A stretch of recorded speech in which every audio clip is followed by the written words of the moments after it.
Today on The Dead Life, my listeners share their favorite holiday memories made with their deceased loved ones. The holidays we share together are so powerful and very special. They become versions of our heaven when we die. The holidays are our heaven on earth moments that we want to relive on the other side. The dead talk about the holidays, the laughter shared, the food savored, the decorations hung, even the libations, all things that color our lives. If you want to honor your loved ones after they die, make their favorite dish and share it with your family. Hand down their traditions. Hang an ornament for them. Share pictures of past generations with the new generations. Keep them alive during the holidays. They love to be included. You can follow me on my Facebook fan page or at Medium Allison on Instagram. You can see me live on February 12th in Dallas, Texas. For more information, go to AllisonDubois.com. Today I'm joined by my hubby, Joe Dubois. Welcome. Thank you. Sorry, I'm a hot mess. I had like 7 dozen cookies going and in rotation, and so my hair is sort of a mess, and I don't look my best, so sorry. Oh, you look fantastic. Yeah. I literally just took an apron off, so yeah. Okay. Anyways. It is the season, correct? Yes. By the time you hear this, it'll be the week of Christmas. So Merry Christmas out there to all the people who celebrate it. And to the people that don't, I wish you a peaceful holiday and a Happy New Year. So I was making my cranberry chocolate chip cookies, which are one of my traditions that I will hand down. Actually, our girls are already baking their own. They are. Which makes me proud. You mentioned it to one of our daughters, and she's coming over tonight just because she knows you're making them. I have friends making them. They've become a thing. Mm-hmm. So for all the grandmother's recipes that don't get handed down, I always hear people in readings say, I wish they wrote their recipe down. It's like, why didn't you ask them? Mm-hmm. Yeah, because they don't always remember those things. They're often old. So you have to remind them that you need it written down. And a lot of times there's one secret ingredient that you just can never figure out. That's true. So, nobody makes it like the original, it's just not the same, but you can try and come close. I had to go to the grocery store to get that secret ingredient for your cookies. Right. And I would have never imagined that you would put that in a cookie, but it tastes great. Well, of course. So I won't tell. I thought the holiday episode for the Dead Life would be great if we heard from some of our listeners on their favorite memories from Christmas and Hanukkah with their family, the things that make them feel connected to the dead after they die, maybe even some of the traditions they celebrate. So I just wanted to keep it upbeat during the holidays because there's a lot going on TV. Shut your TVs off. Right. It's too much. And just give yourself permission to enjoy the holidays this season, because then it's a new year and then you're making all these resolutions, which you shouldn't even bother, as Tom said, because nobody keeps them anyways. So, Right. Yeah. It's all good. Yeah. It's all good. We know what we need to do all year long. We don't need to wait till January. Right. Yeah. Not a surprise. Yeah. Oh, I'm 20 pounds overweight. That's not a surprise. Yeah. Yeah, I lost a little bit of weight lately and I was feeling good, but I'm still more to go. Oh, there's always work to be done. I mean, nobody's more critical of their body than they are. Well, because, we look at it every day. But you have to find a balance too, which is why I'm still going to devour those cranberry chocolate chip cookies. Because of course. I'm a mom, so I only have to look good from time to time, and the rest of the year I get to write it off on I'm just busy baking and loving my kids. So who are we going to hear from first? So this first one actually came in before you put the call out, but it's a great way to get into the whole spirit. Hi, I was just calling to ask if we write letters to our deceased loved ones, is there a way that they know what we're saying in the journal or letters that we keep for them and write to them? Thank you. I'd really appreciate it if you could answer. Have a great day. Bye. I love hearing from the young people. Mm-hmm.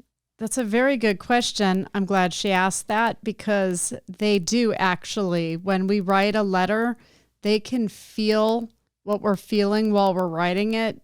They're sort of empathic to how we're feeling. They can also read our minds. So when we're writing the letter, they're feeling our intent, our emotion, and they're hearing it run through our head while we're writing it. So they do actually get it in that way. Also, I've told people that I've written about this when small children lose a parent, for instance, or somebody that they're having trouble getting through any amount of grieving. Get them a little box, like an angel box, or it could be a star, anything hopeful, and tell them to make wishes that they send to their mom or whoever's in heaven, and so that they know that they're being heard. It actually does make them feel more connected to those people, which is good until they get older and can learn how to do it like a grown-up would. Make that emotional connection with the other side, with somebody they love. Because children, they don't always understand, even though they're more open than we are and get more communication from the other side. But as far as writing letters, yes, and I often have moms, but most especially dads do this. They'll say, buy me a Father's Day card this year. I can still hear it. I still know that you got it for me. So when you're standing in the card aisle, a little heartbroken that you miss one of your parents, pick them out a card. That's what they really want. So if you want to honor them, include them. That was so well said. And I know you've had this question a lot, so I'm glad. I just thought it was a great way to start out this whole thing, that when we hear these stories, their families are going to hear the stories too. Right. And it'll be meaningful. I hope so. Of course it will. Yeah. All right. So we'll move on to Martha. Hi, my name is Martha, and it's hard to choose because most of my family has gone on the other side, my mom's generation. But the last one that just passed away was October 4th when she passed away. Her name was Catherine. She was very spiritual. She loved God, and she loved singing in the choir. She loved being part of the church's pageants, and she loved to do a lot of things for them. And she was very special, and her birthday was in July, and she just turned 101. Wow. So she made it to 101, and then she passed away in October. So she was very special to me. So that's my story. Thanks. Bye. Mm-hmm. Well, 101. Yeah, that's pretty good. That's a life well lived. That's some longevity. We need to study those genes. Right.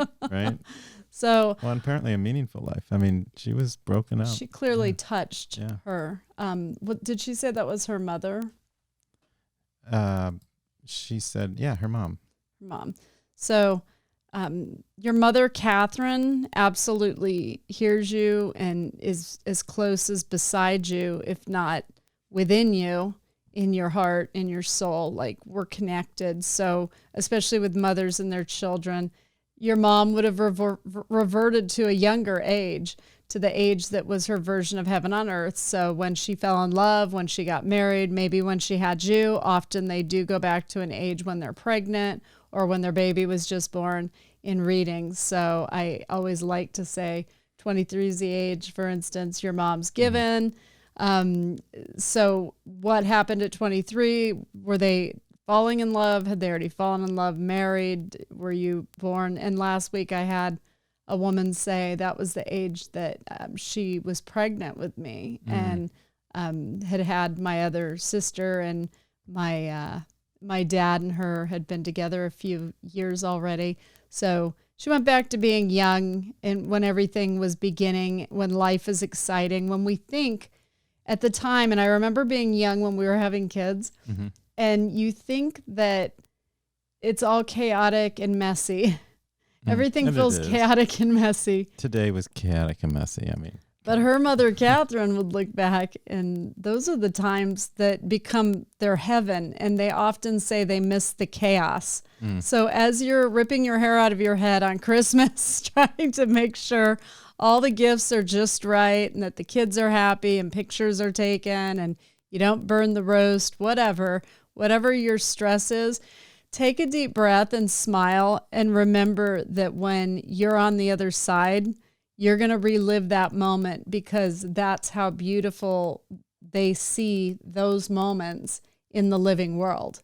So try and enjoy them while you're going through them and not just grit your teeth through life and then get to the end and recognize that you actually miss it. Like stop and be present in that moment and just take it in. And I'm just sure that her mother, Catherine, isn't going anywhere, but had a lot of people that she lost through a lifetime of a century that she wanted to see, that she wanted to be reunited with. So I'm sure she'll be very pulled between the other side and her daughter and the people that love her who miss her. But I think the biggest legacy you can really leave is if you are remembered by other people you touched and you taught them something that helps them to live their life better, that's a pretty fantastic legacy.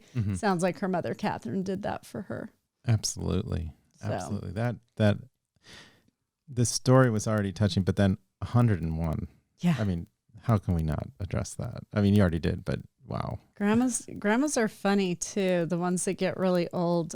If you have a vain grandma, some of you might have recognized this. For instance, mine died the day before she turned 94 because she was sort of vain. And she didn't want to get there to 94. So I know that's why she went the day before. You knew Grandma Jenny. Everything about Grandma Jenny was calculated. Yeah, that's true. She controlled her destiny. Yes, At least she yes. thought so. So think of your grandmothers, and the timing and when they pass often is a message to us. It makes a statement. Like it'll be right when kids are trying to, for instance, they'll have a daughter that hasn't been able to get pregnant for 7 years and all she wants to be is a mom. And all of a sudden, mom or dad dies for the daughter that can't get pregnant, and she gets pregnant because they do a little work on the other side to help us out here, to help us get where we need to be. So you'll often see a baby born not too long after, like within a year of somebody passing. When the universe takes one person, they tend to give us one back. So nice. I just thought that was interesting. That is interesting. Okay. All right. We're going to move on to Laura from Michigan. Hello, this message is for Allison Dubois. This is Laura Olson. I'm calling from Iowa. I originally come from Michigan. I think the most poignant Christmas was when my grandfather passed in 1981. He passed on December 4. And after he passed, we started getting, at least I did, all kinds of strange situations. We heard harmonica playing coming through the light in the dining room ceiling. I was getting dreams where I could see him in the car with us and different things. And I began to understand that he just wanted us to know he was okay because he passed from a really serious health issue. And it was kind of a surprise for all of us. And he was a very quiet person. He was very musical and clever and a carpenter, and we miss him very much. His name was Charles Olson, and he was my grandpa. Thank you. I love the harmonica playing. We've heard a million stories. Never heard of a harmonica coming through the light. Yeah. No, that was special. And they do that so that we know. And she is absolutely right. He was just saying, "I made it. Right, I'm okay, right. and I'm happy, and I'm vibrant, and I'm playing you a song." So I love that I love the signs that they give. And then I have a lot of people who say, and And thank you for sharing that about him. That was really great to hear. And I know the listeners are enjoying hearing the stories of people and the people that they miss, but you'll see the people are inspired in this moment in telling their stories. And it feels good to be able to tell your stories about somebody that you miss, that you love, because you're memorializing them. It's like doing something for them, you know, keeping them alive in other people's minds. Well, and it's great to hear somebody that understands that the message isn't questioning it so much. I mean, you question it a little bit. You're like, am I going crazy? But then you're like, no, that was him. Life is musical. So much easier for spiritual people. It truly is. Yeah. I mean, You're pretty spiritual. I don't know if I'm not easygoing. No, I get it. I know.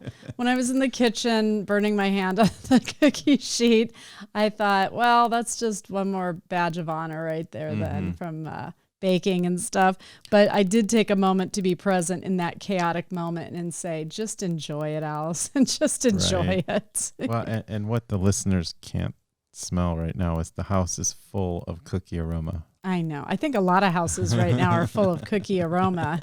So, the holidays are awesome. And while you're young enough to feel young enough to go and do whatever you want, be where you want, eat what you want, don't take that for granted either, because I bring through people all the time that say, I can eat what I want again. And it's something towards the end of our life. I don't think we always have that option or advantage. Right. And if you can eat it, you wouldn't feel great, or it just doesn't have the same taste to you anymore. Right. Yeah. Right. There's nothing like that. When you get home from school and you're a teenager and you just eat. Oh my gosh, I know. They're bottomless pits. I remember making like a 7-decker sandwich when I got home. I can't believe it. I was like, I'm a little hungry. And I'm 5'4", so I don't know where it went. But anyways, so the next caller. Oh, of course. Here we go. Hi. My grandmother, Mantell, she loved Christmas and she loved bells, and she always had these little tiny bells she put on the tree, but she also loved live trees, and she would take extra branches and wire them to the tree to make sure her live tree didn't have any bare spots in it. And it's such a good memory to know that she really cared about the small details to make it such a perfect day. Thank you. Grandma was a perfectionist. I can relate to her. I was gonna say, Go, Grandma. Me of somebody I know. I do that. You would totally do that. It's a nice tree, but I can make it better. Could be better, right? Yeah. That's pretty great. And it's those little quirky things that are the most fun to remember about the people you love. That's what went through my mind hearing that, is that these are little things that are so specific, but that's what you miss. Just those little quirky. Yeah. It's the quirky stuff. I don't know what my quirk would be. I got a lot of them. My grandma Jenny was funny about the holidays. And I know this dates me, but I've been around forever anyways, so everybody knows, not a secret. Tale as old as time. Yeah, awesome. Thank you. That's going to cost you. Anyways, and you're older, by the way. I am much older. I don't know if any of you out there had this happen, but my grandma used to hand me like a Sears catalog. She's like, pick out what you want. And she always got me what I wanted, and my mom never got me what I wanted. It was such a contrast. It was just but I loved it. I knew when Christmas was coming, Grandma Jenny was my Santa. Like, she was my girl. She was going to hook me up with what I wanted. And I look back at my pictures and now understanding astrology and that I'm Aquarius. And this would have been back in the early 80s, like 82. I wanted all of these shirts that had these baby animal caricatures, like Save the Puma. And right. And I'd wear them to school so proudly. And I had them in every color for every animal. So I was just that sort of weird kid. So if you're out there and you're an Aquarius, we're supposed to be weird. So just enjoy it. Your grandma had a little quirk about giving gifts. She would use about a roll of tape. Okay. She was also a moon in Scorpio, and she bought me gifts through the age of 18 in case she died. Yeah. Because Scorpios are all about death. Right. And what she means is she bought them in advance. Like there was a big closet full of gifts. Yeah. Just in case I die, you'll have your gifts. Yeah. She's like, here's your Christmas and here's your birthday until you're 18. I think I was 13 at the time. I'm like, are you going somewhere? Do you want to tell me something? So yeah, grandparents are kind of quirky with their little antics and what they love to do and how they want to be remembered. Absolutely. All right, we'll move on. Okay. We have lots. We want to get through all Hi, of them. Allison and Joe. Happy holidays. Happy holidays. I love listening to your podcast and following you on every social media. So one of my favorite holiday memories of my beautiful mama, who I lost 2 years ago, was when I was little. My mom raised 7 of us. My dad passed away when I was 4. So, you know, my mom was the sole provider, but she always managed to get us that one thing on our Christmas list.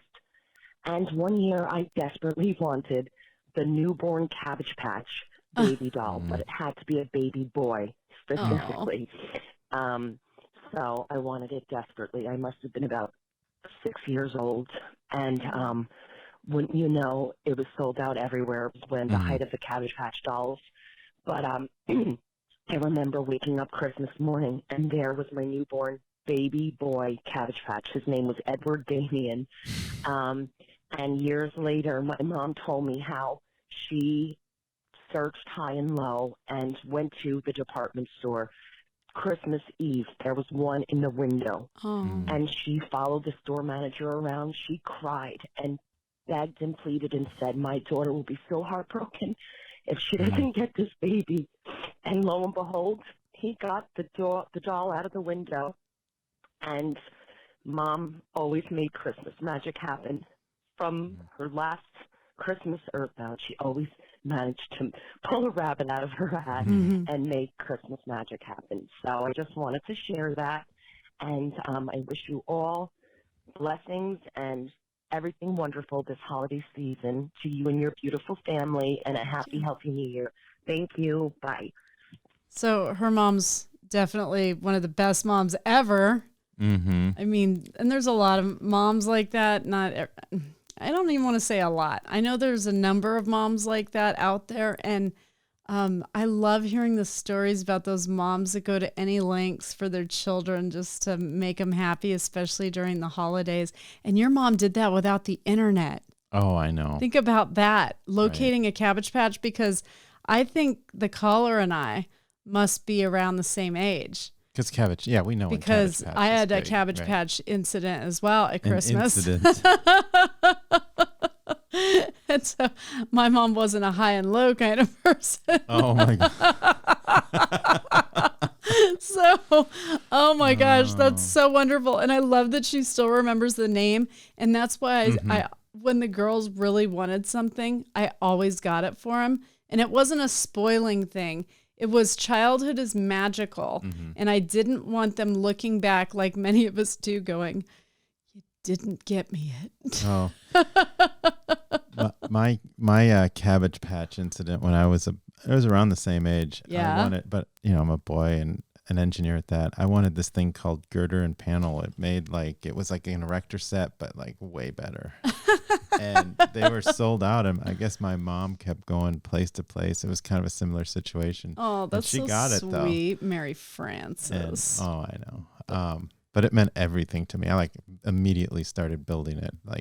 I love that. I wish it would be kind of cool to set up a website where if you can't find something, it's like a secret Santa where somebody around the world can send it to you for your child. That'd be kind of cool, right? Because some towns and cities run out of things that other towns and cities don't. Right. So that would be amazing. Look at you, full of great ideas. Okay. I am an idea person. I'm not going to lie.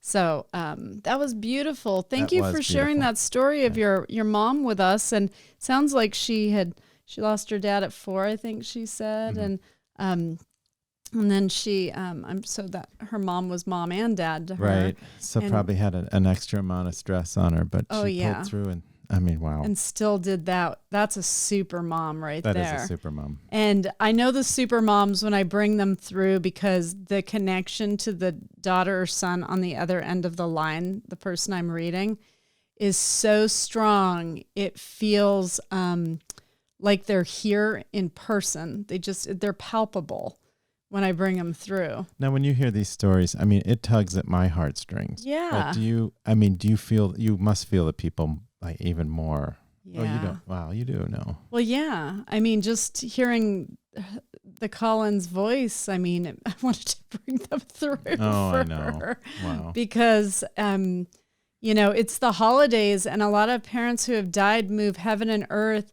to get a sign to their grown kids that they're still there.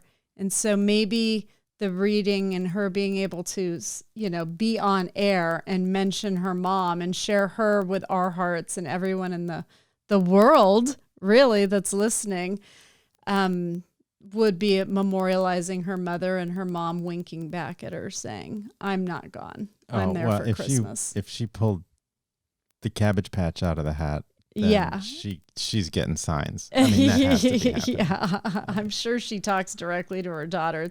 Right. She probably just needs to learn Right. the language. When thoughts pop in your head and it feels like something tied to the deceased, that's actually them talking to you. They're whispering it in your ear, and you're processing it in your brain and in your soul. And it's supposed to, it'll give you the urge to do something for them, or something they would have wanted you to do or would have enjoyed. Like go get a sandwich at their favorite sandwich shop, things like that. That's what they really love. And they're on the other side looking at other people who pass going, my kid can hear me. That's how connected we are. So they're Brachiosaurus over there too, which I love that as well. That's great. So, okay, we're going to go on to the next one. Now, this one is a little longer, but stick with it. Okay. It's really good. Guaranteed great. Hi, Shelby here from the Upper Peninsula of Northern Michigan. My mom, the late Odile Newman, taught me her Christmas lesson when she was just a young girl. October 3rd, 1971, while bird hunting, my father, Gilbert Newman, had a heart attack and passed away in Mom's arms. My older brother, Gilbert Jr., and I were in the back of the truck. It was a beautiful fall day. He was 43 years old, and Mom was 41. We struggled after Dad passed, but Mom kept us together. If Gib and I fought, she would make us hug till we laughed. We lived in a little cottage with cold running water, no bathroom, and a wood stove for heat. When she was a little girl, 7 years old, her father passed away during World War II of pneumonia. Her mother, Edna, was left with 5 children in a little log cabin with no running water and only wood heat. Mom was the eldest, and she wanted a Shirley Temple doll. Her mom just couldn't afford to get it. A bag of candy was about all Edna could afford. One year, her cousin got the Shirley Temple doll, and Mom was devastated. She ran in the woods and cried, but she said her mom would always make all 5 children happy, love them. They would play guitar, harmonica, accordion, and sing. She taught them the meaning of Christmas, which was Jesus' birth. When I was sad at Christmas, she would tell me the story about when she was a little girl and wanted the Shirley Temple doll. It's about Jesus' birth, not what we're going to get. Mom and I would often go in the woods around Christmas and cut brush to sell. When I was 12, she let me keep the money. I cut a ton of brush, and I made about $62 and change. That year, as I went to get my Christmas gifts for her and my brother Gilbert, I was so excited. Of course, I found the perfect bottle of aftershave for him. LOL. In the story that year, Shirley Temple dolls were back. I was so excited to see Shirley Temple on the shelf. I thought, oh my gosh, this is the perfect gift for my mom, Odile. I bought one, wrapped it up carefully. I could hardly wait for the expression on her face that Christmas morning. She opened it slowly, and when she realized, she cried like a baby. She cherished the doll for the rest of her life. Mom died October 3rd, 2007. Wow. Exactly to the date of Dad's death. I felt Dad come and get her and take her from the room and bring her to the Lord. The doll now proudly sits in my curio cabinet. Shirley Temple will be a constant Christmas reminder for my child and all of my grandchildren that are to be. Thank you for sharing this Christmas story. Sincerely, It ended. We didn't get her name, but well, she's clearly a beautiful person. Mhm. So, to that, Colin, thank you for sharing that story with all of us. It's not unusual that they'll die on a date that smacks of somebody else that died. That she died on the same date as her husband had. So that's a way that they communicate to you that they're together. So, and she got that. And I love that she's such a thoughtful person. I mean, some people just have this built in them, that's ingrained in them. Just makes you feel good. Yeah, that she got her mom the Shirley Temple doll that she always wanted is so sweet. And also, some of the gifts that parents give aren't the material thing. Like we think of, a special gift or a special, I don't know, even a quirk, but sometimes it is the lesson that's in your heart. Yeah. The love that's in your heart. That's what you get to keep forever and beyond, after forever, like the whole time. Well, and there are kids now that are creating these moments for themselves and with their parents, with their connection with their parents.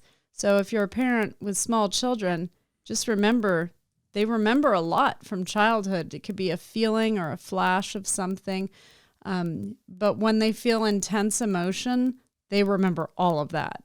So make it good. And if there's something they're dying to have this year, that I'll do that when I'm older. I'm doing so many things right now. I'll set something up so that we can hook people up with the right toy. Yeah, you've done that even for strangers. I mean, you are, I don't know, I guess not Father Christmas, Mother Christmas. I don't know. What would that be? I just like to make kids happy. You do. Yeah.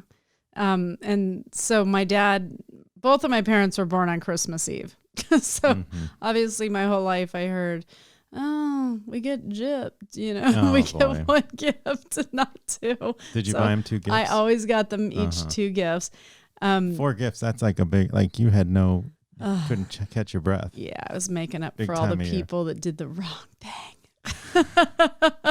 So my dad just loved Christmas, and he'd always take me to the mall to get one of the Christmas angel tags for children to buy them a present, when their parents can't afford it and they'd never be able to get it. And so when he died, we went down to the mall and I bought a whole tree of tags. We shopped for all of the tags on the tree with our girls. I wonder if they remember that. I'm going to have to ask them. Oh, they do. But we did that to memorialize my dad. And people are always trying to come up with things that are over the top. And the dead know they're remembered and loved because they got that. They knew that in life. They take it with them. So do something sentimental for them. They love that. But don't feel as though they're going to, disappear, if you don't build them a monument. It's those little things like an angel tag from the tree from the Salvation Army for my dad, that I know he'd smile and nod knowing that I learned that from him. So, wow. Well, we're come to the last caller.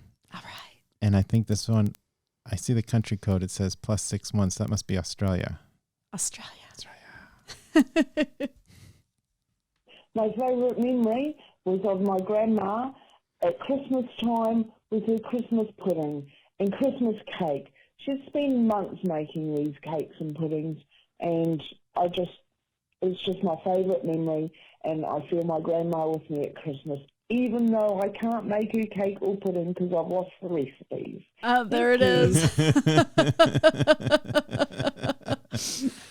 I love that. Yeah. Food actually conveys emotion, which is why a lot of people are really serious about their cooking. And I love that she shared this. It was actually perfect. Joe and I took our family, we created our own recipes. So our traditions were self-made because our parents didn't really do that so much. The food with the food. My mom wasn't known for being a cook. I love your mom. She should never cook. Yeah. Oh. She's 100% Irish. Mm-hmm. Anywho, so it was, the food becomes important to them. They still talk about food when I bring them through on the other side. But as far as the recipe goes, collect your recipes, go on some website or make your own out of an album. Mm-hmm. But we printed out a book that has our wedding picture on the front, our family recipes. And I wrote a story in the first page for the girls of what the first thing was I cooked when Dad and I got married. Mm-hmm. And they love knowing these things. So they know the story. And then I sort of cascaded down into other things that I made later. Right. But all of the recipes are in the book, and I made little snide comments next to each of the dishes I made because that's me. It started out just as 3x5 cards that we put the recipes on, and then it built in that would include the story. So it doesn't have to. You don't have to jump in and think that it's this polished book right away. Right. And include your personality in it. It took years to get to where we are now. Well, no, it may be. That's true. Yeah. No, it did. It took years for us to figure out that they saw those as traditions when they'd look at us and go, "When are you going to make that?" Oh, I didn't know that mattered to you. Right. So I love looking, and we printed a book out for each of our 3 daughters, and they love their books. So if they ever lose them, the other sister has one. Right. And they can duplicate it. And so I thought that was sort of a neat idea. So we just shutterflied ours, nothing difficult. Yeah, no, it was. Yeah. And they love it. And of course, next to the cranberry chocolate chip cookie, I said, absolutely best Christmas cookie to end all Christmas cookies in our family. I know you have your own too in your families out there, which I would love to hear. I'm such a foodie. I love to hear about people's recipes. I'm getting hungry right now. I know. And I do a lot of readings where people say, "Can she give you the recipe?" And I can only get some of the nuances of it, and which you already can get. I can't give you the exact measurements because they don't actually care anymore about that. Nutmeg. It's nutmeg. You put nutmeg. No. Right. So anyways, thank you, Colin, for sharing that with us. I think a lot of people can relate to the lost recipe ordeal. And to everybody that called in and everybody out there listening who misses somebody at this time of year, you've honored them by being a part of this. And we've all come together thinking of them in collective souls. And I love that. And that's got to send out a big ol' message to the upstairs of how much they are loved, that we are going to actually share it with the world and their stories. And I love that they had such personal stories with the Collins, and something as small as a toy can mean everything to a child. So, Joe, you've played Santa many years. Thank you for everything you ever had to put together for the girls. And all the dads out there that do that, you're great too. So I hope everybody has a Merry Christmas. Thank you to my awesome husband for being here and being a part of my last 28 Christmases. 29 Christmases. And I hope you all have a happy new year. So I'm Allison Dubois on The Dead Life. Until next week, and to all of my believers out there, don't stop believing.